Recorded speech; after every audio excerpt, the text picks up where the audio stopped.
I'd probably be like, thank you for what you've done, because you show me who I truly am, even though you weren't a part of my life.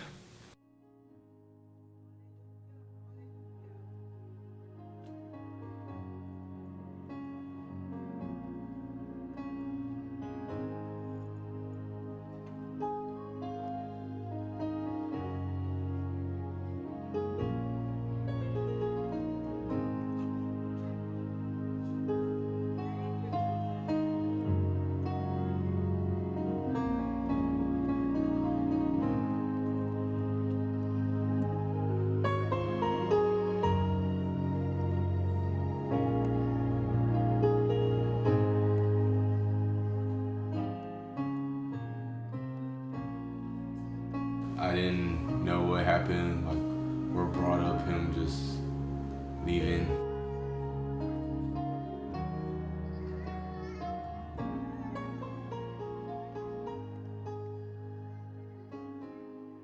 That Nick's father was not going to be a supportive part in his life.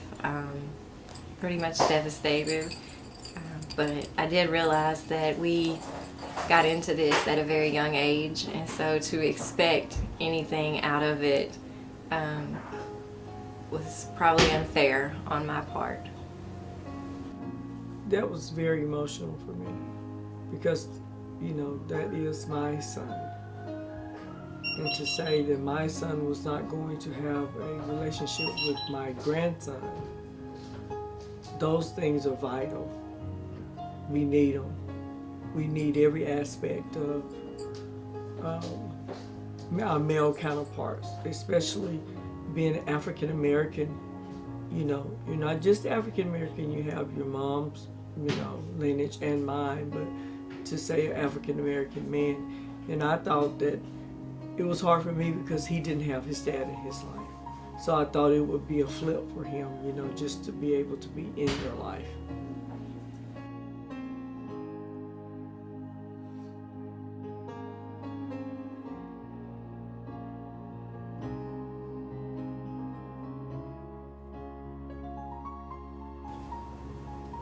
I think age did. I think just not being ready to settle down and be responsible and not having to do so. Typically, whenever children are born, they're born to the mother, and so most of the time the mother is left with the responsibility of raising the child.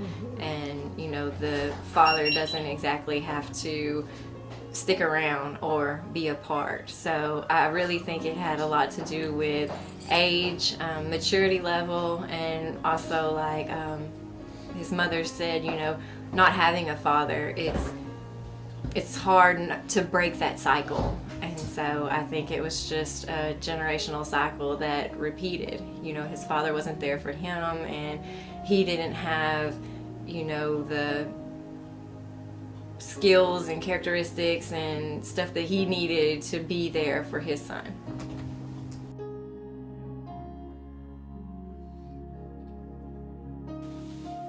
No, I don't think I would, because I wouldn't be the person I am today if he was a part of my life. I think I'd be very different, and I wouldn't be that outgoing person.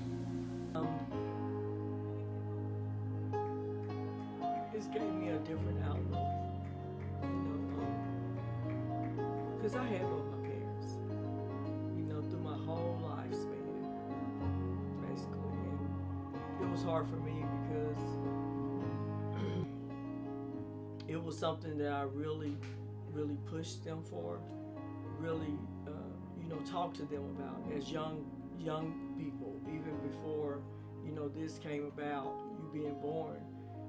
I sat him, his other siblings down and let them know, because I was a single mom, how difficult it can be if, you don't have to be married to the woman or even living with the woman, but it's vital that you are a part of the life of the child, because that child needs that balance.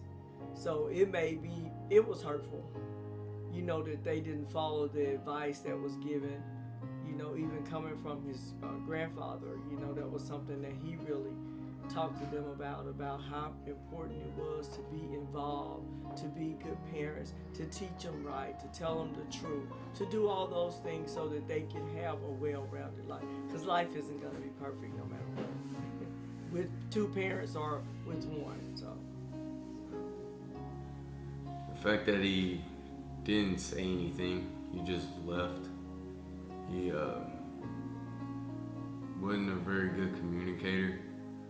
Like, he didn't really talk to me when he did, and then when I found out that he moved to a whole nother state without even letting any of his kids know, I felt betrayed. That it was my fault. He didn't want me, and it just kind of went from there.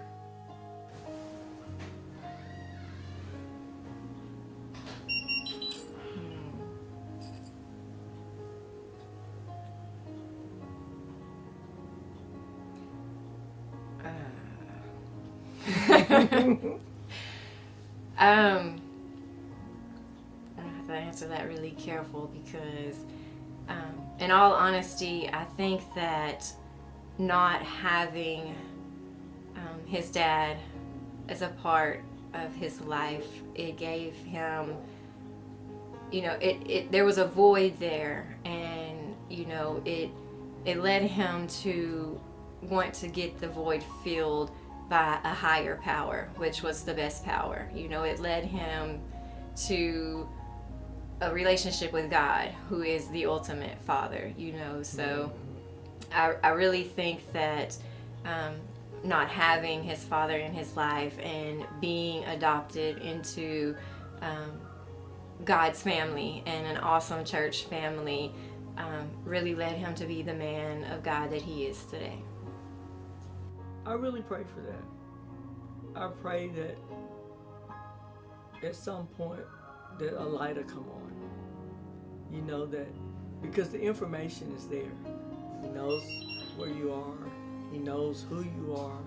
He knows, what your mom, what your grandfather and me, what we stand for as far as, being in Christ's family and just doing things in the right way.